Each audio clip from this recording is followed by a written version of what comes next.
Hi,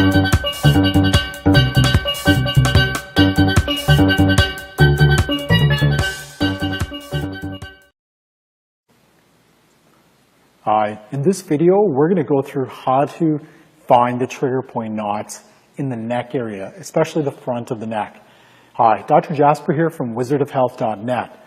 A lot of people get a lot of trigger points coming from the neck, which can give them headaches or neck pain.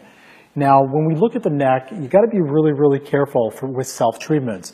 A lot of times when my patients start doing self-treatments here, what I want to do is I want to show you guys what areas to avoid and what areas to stick to. And this way it'll be a lot easier. Now with these muscles right now, we're going to go through very general, but basically show you how to do it.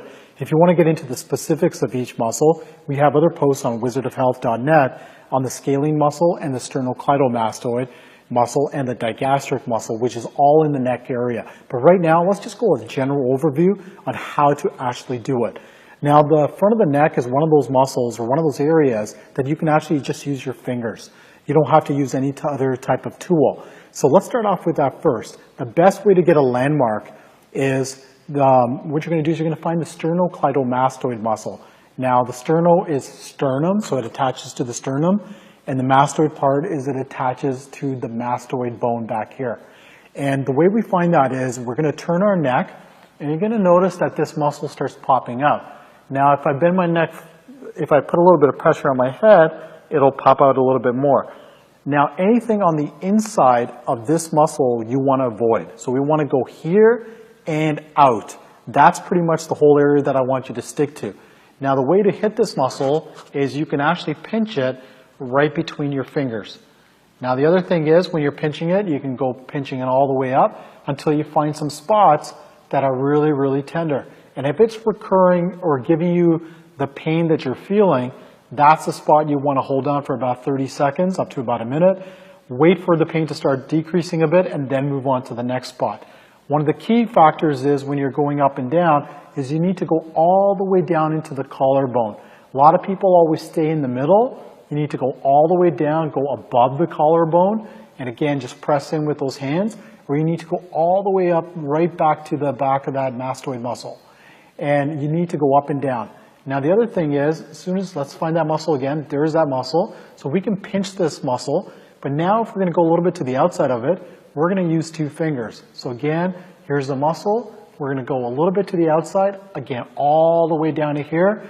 Find those spots, those trigger points, and then move our way up, and all the way up, and then just keep moving our way up.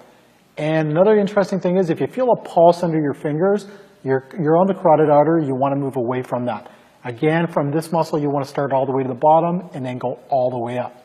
So as you guys can see, we have two different ways of doing this. We can pinch that muscle, or we can use the two fingers and press and palpate down. Or what I do is I sometimes even use three fingers so I can hit more of that muscle. I don't have to go one spot at a time. I can pretty much hit three different spots at a time. Again, as you're seeing, I'm using this hand and reaching around it. A lot of my patients, they find out that this hand gets a little bit tired. They love to use their thumb. If you got some cream, you can put some cream in there. You can actually kind of strip it down, find a spot, hold it, strip it down again, and find another spot. And the best way to do it with the thumb is instead of keeping that elbow down and I'm just kind of sliding down like that, what I'm going to do is first of all find that sternocleidomastoid, go a little bit behind it, and then I'm going to bring that arm up. So I'm going to work my way all the way to the top, and I'm going to slide it down. And by doing this, I'm using the pressure of that arm to apply pressure right onto that muscle.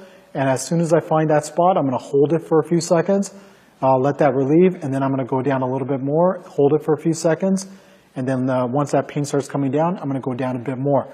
So you can use your fingers, two fingers, three fingers. You can do a pinching action, or you can use your thumb from the same side as you angle downwards and then just slide all the way down. Another thing you can use is what we usually recommend is a device I developed called a muscle wizard. And that allows me to actually take the entire pressure off my hands. I'll find the spot with the muscle wizard, and then I can use my leg as leverage to kind of bring that leg in and out to increase or decrease the pressure on that muscle. That also makes it a lot easier.